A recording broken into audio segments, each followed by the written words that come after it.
Hey, it's Clay, and this will be a video chart on ticker symbol ENRJ. We will take a look at the 30-minute time frame.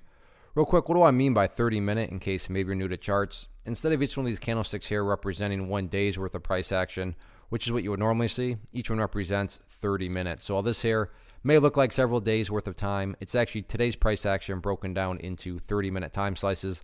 I'll let you this time frame thing does a good job of telling the quote-unquote story of the price, and then makes mapping out levels of support and resistance a bit easier to see. I don't mean to state the obvious, but I will anyways. A very nice movement from not only a price action perspective, but you look down here at the volume, by far the biggest volume the chart has had for quite a while. So definitely some eyeballs on this one. So let's map out some levels of support and resistance going forward. So the first area of support is what I would call the ideal level. I mean, if you say, hey Clay, what would make this chart look the absolute strongest going forward? And that would be if the price can stay up here above 21 cents. Now, don't get me wrong. If the price falls below 21, I'm not saying the entire chart's ruined or anything like that. But yeah, if the price can somehow manage to stay up above that level, that would certainly be a big sign of power going forward. Taking a step back and looking at things from a big picture perspective, that is where the purple line comes into play, which is the famous 50-period simple moving average, keyword being moving. As time goes by, this purple line is going to move itself higher and higher. So from a very basic yet highly effective way of gauging kind of the health of the move, this right here being defined as quote-unquote the move, just watch that purple line.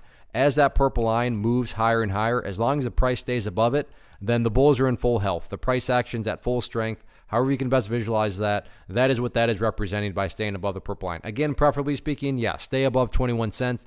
But from the grand scheme of it all, as long as the price stays above that purple line, the bulls 100% own the chart.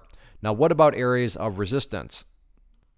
First area where the sellers seem to be hanging out right up here around the 24-cent mark. You can see on a couple different occasions today, bulls try to get up through there, rejected right there, and then rejected a few more times. So 24 cents, public enemy number one going forward. And I'm just going to leave it at that.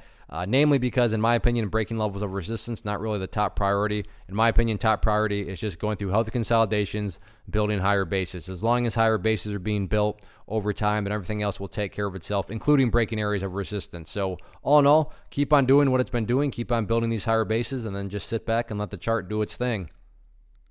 One of the biggest questions that I get is, hey Clay, how do you find the stocks that you trade? So what I've done is put together a free resource guide where I talk about the tools that I use to locate stocks that I find interesting and think may have potential. So if that sounds like something that could add value to you as a trader, then click on the image that is up on the screen right now and I will email you the guide. The guide itself is very short and to the point, and best part, it's completely free. Thanks for watching the video. Let me know if you have any questions.